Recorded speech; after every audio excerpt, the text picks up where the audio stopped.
Okay, you guys, so this is reading time. Body by God, the owner's manual for maximized living. Follow the Body by God plan to improve your body and transform your life in only 40 days. So it reads, eat like an elephant, but look like a gazelle. Get the best shape of your life within 10 minutes of workouts. Completely reprogram the way you react to stress. Achieve 160 hours of results in 40 weeks. Follow the 4 rules that lead to Olympic level success by Dr. Ben Lerner.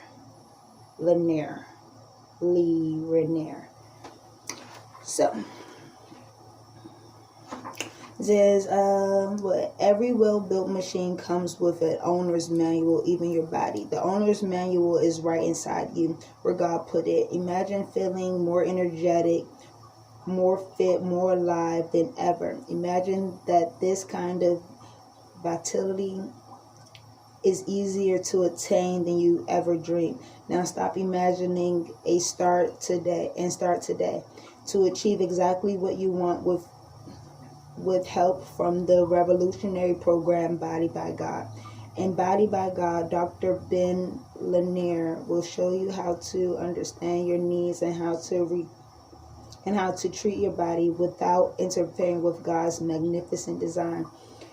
You will learn how to implement a 40-day action plan to strengthen your body, mind. Design a moving zone workout that's perfect for your age and fitness level. Slash the negative impact of stress even when you can't change your circumstances using refreshed step-by-step approach.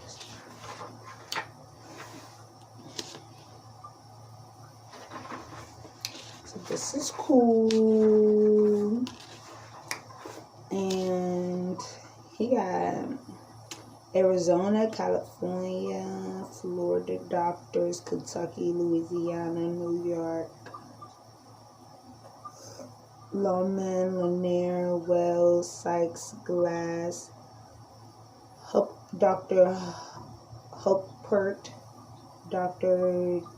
Domansky, Dr. Seals, Dr. Starling, Dr. McKim, Dr. Feeman, Dr. Siltz, Dr. Romano, Dr. Barr, Dr. McNeil, Dr. Smith, Dr. Horn, Dr. Godfrey, Dr. Adams, Dr. Bohemier, Dr. Alberta, Dr. Young, Dr. Powell, Dr. Palmer, Dr. Kapla,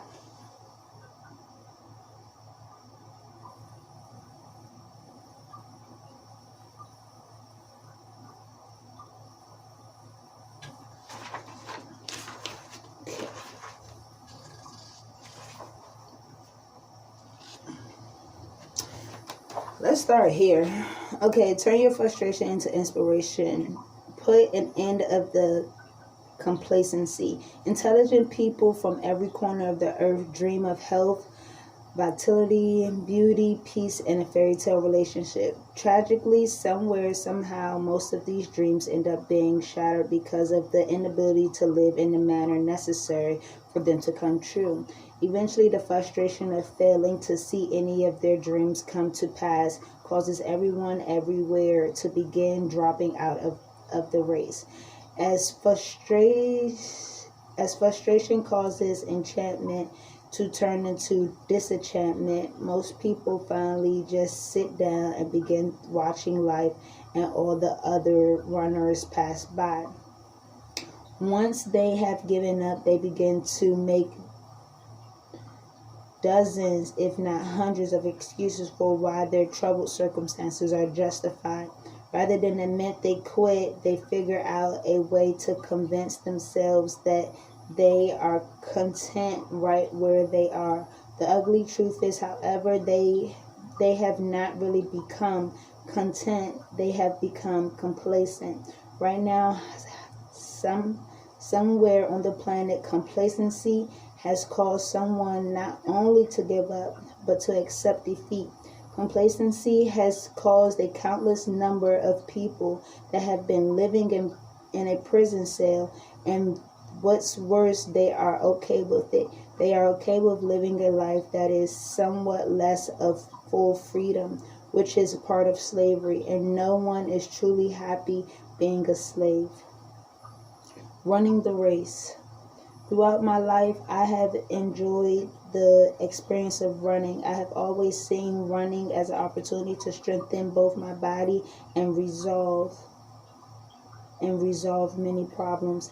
At one point, after a year of using running for health, prayer, and training purposes, I began dreaming of taking in the pinnacle of all runs, the marathon. The marathon continues. The problem with my marathon dream was that out the blue, I began to feel that the joints in my legs were deteriorating. Each time I went for even a 2 or 3 mile jog, I suffered knee, ankle, and hip pain. These problems eventually became so frustrating that I finally quit running altogether. Soon after quitting, I began to create several excuses to help me feel comfortable with my situation.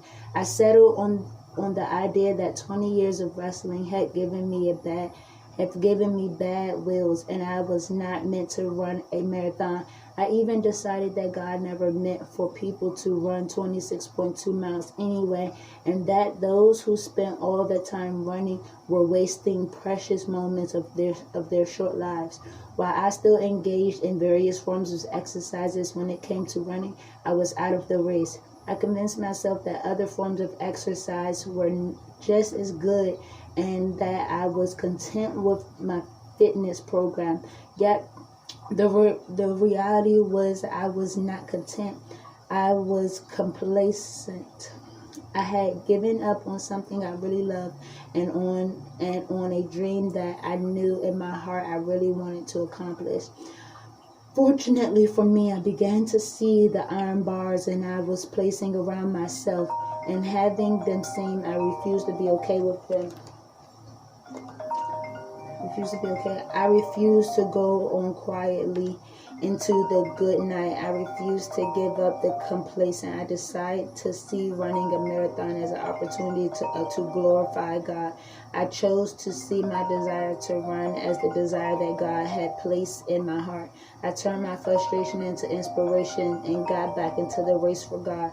I focused on the nutrition and running style necessary to bring optimum health and function to my joints.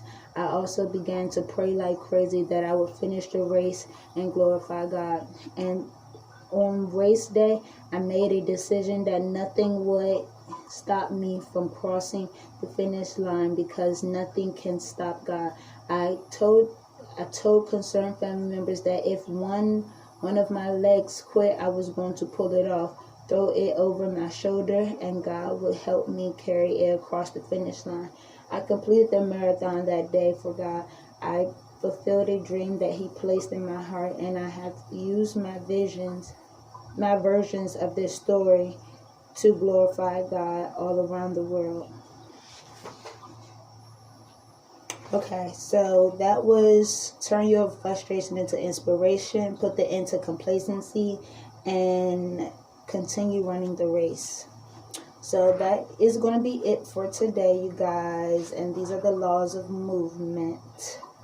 And we will definitely read more of this, because this was really inspirational and that was uplifting. So thank you for joining me on the Talking Toilet, or the Toilet Talks with me. Love y'all. See y'all next time. Hope you enjoyed today's reading. Don't forget to like, comment, subscribe, share, hit the ding button on the right hand corner to let you know when I am posting new videos. And I hope you guys were able to learn something or share something with someone else about being complacent or being frustrated or being upset and angry. Everybody's anger and their complacency comes from something or stems from something. So we just have to be a good listener and be a good helper to take some things off of people's plates in order to, make them see the joy in life. It's not about happiness. Someone reminded me, it's about the joy.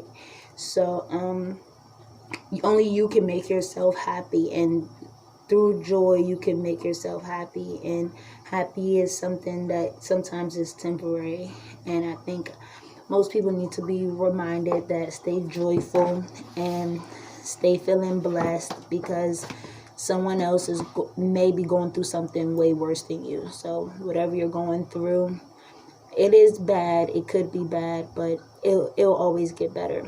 So spread peace, love, positivity, keep our vibrations high, because it's not about the negative things in life. It's about how well you can overcome those negative challenges or those tests. So keep studying, keep doing your homework, and just smile.